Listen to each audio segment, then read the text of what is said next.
Let's talk about arguably the most polarizing NFL draft prospect for Notre Dame.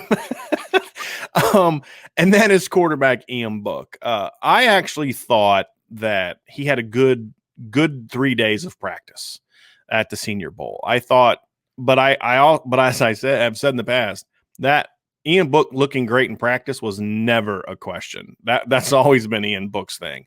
I thought in the game we saw what we always see from Ian Book on film, and we had this debate on our podcast at Irish Breakdown, which is um, where do you see him as an NFL prospect? And so I wanted to bring you in to get your view, because I'm a college football analyst. You're a draft guy, and where do you see him? Because I had someone reach out to me the other day, and they were like, he's the third best quarterback in this draft, and Man. I was like, I'm out. I'm bowing out of this one. I mean, when you're coming at me with that, we're not even in the same universe, so we can't have a conversation.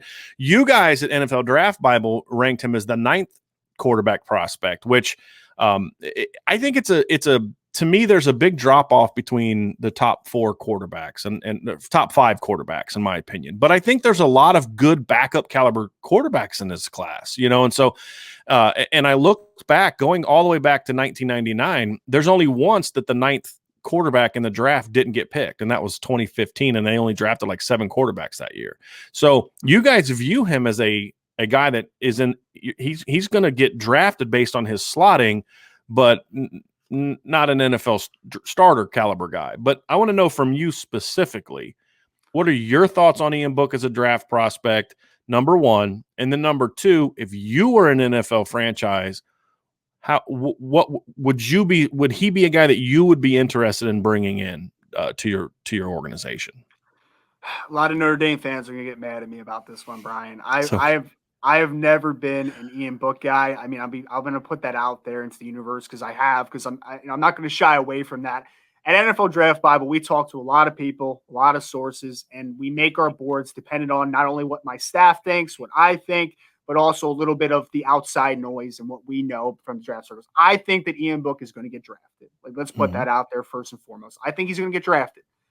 If I was grading in a vacuum and I was not putting positional value into the equation, I would have a UDFA grade on Ian Book. I do not think he's going to last. I'll be very honest about this. I think that there is some world in the right situation, because quarterback success is dictated a lot by this situation that they fall into. It only takes a Baltimore Ravens to love Trace McSorley coming out of Penn State for Trace McSorley to hang on for a few years. But for me, I'm looking at Ian Book and the inconsistencies that he has. I understand why some will value him as the backup option because he's a great kid. He's a winning player. I understand those attributes that he has. He's played at a big program for a long time now, and he's been very successful. And for the most part, he keeps you on schedule.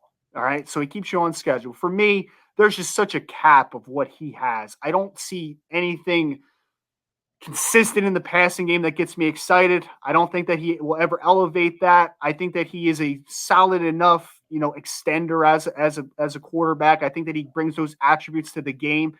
But for me, our ceiling is a potential quarterback 3 for me. That's what I think he is. I don't even think he's your main backup. I just don't think that he's that guy, which I know a lot of Notre Dame fans are going to be angry about, but I think he's going to have a hard time really finding a role and finding a long-term landing spot.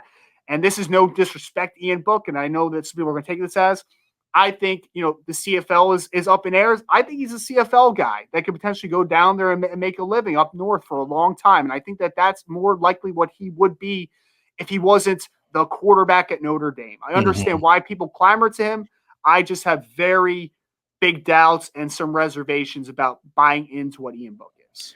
Let me ask you this question, because our football analyst, Vince Dodaro, brought this up when we were talking about it. And again, we're college football guys talking about the NFL draft. So we say right away, we're not draft experts, right?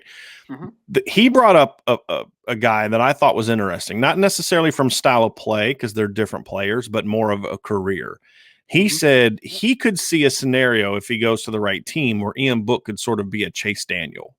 And the thought process was this: Ian Book is the kind of backup you want when you have an established veteran that you just say, hey, look, this guy's going to play every snap. We just need a guy that if something happens, this guy can go in there and get us out of a game.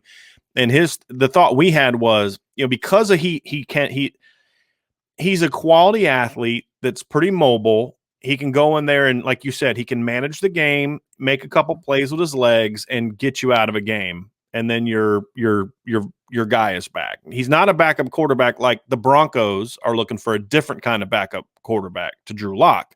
They're looking for a veteran quarterback who could play if Drew Lock falters. That's different than the backup quarterback to, Peyton Manning in his prime. You know what I mean? What is your thoughts on that? Do you see that possibility, or do you just think he just lacks the ability to just even impress enough to do that? I mean, it only takes one coach to fall in love, right? Mm-hmm. And I know he's going to be a great locker room guy. I know he's got Mm-hmm. the leadership qualities, like all those things happen. And like, could he carve out a Chase Daniel niche? It's possible. Mm-hmm. But if I was a betting man here, not that I would bet against somebody's success, to be successful in life, but like, I'm just having a hard time seeing it, man. Like, I'll be very honest. I just think that there are so many limitations. And I know that the NFL, in some respects, disagrees with me. I know Jim Nagy from the Senior Bowl. I've talked to him plenty of times about it.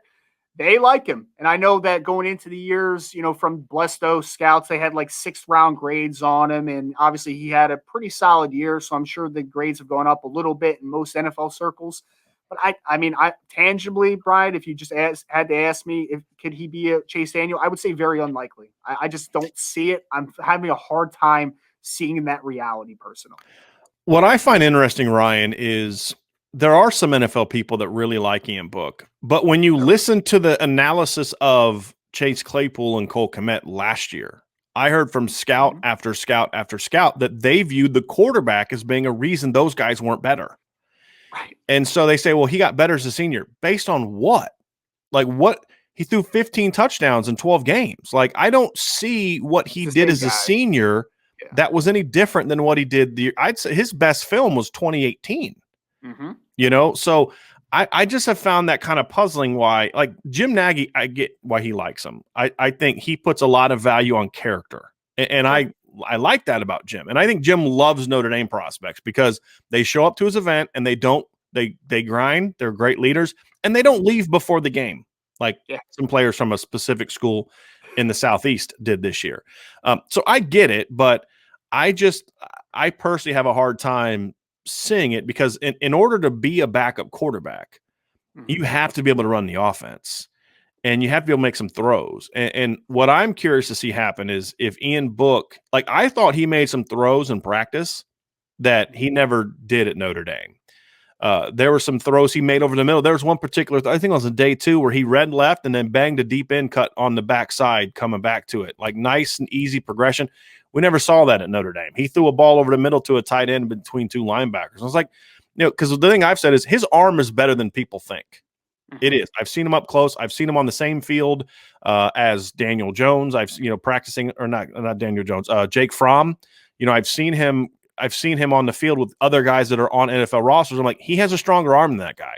It's not about arm strength for me. It's about, are you willing to use that arm strength to make throws that you have to be willing to bang a 25-yard in cut in the NFL, or you're not going to make a roster. And he hasn't shown a willingness to do that on games. And I think that's going to be the thing for me is that's to me what hurts him. But here's the thing that I'll say to you. Yep. Ian Book is a great practice player. And I don't mean that as an insult. He is a great practice player. That's why I think he's going to make an NFL team. Because what are you evaluating your backup quarterback on? What he does in practice, right? So that's kind of where I could see him sneaking onto a roster. And then at that point, his character and his willingness to just I think Ian Book's going to be perfectly fine being a backup. And I don't mean that in an insulting manner at all.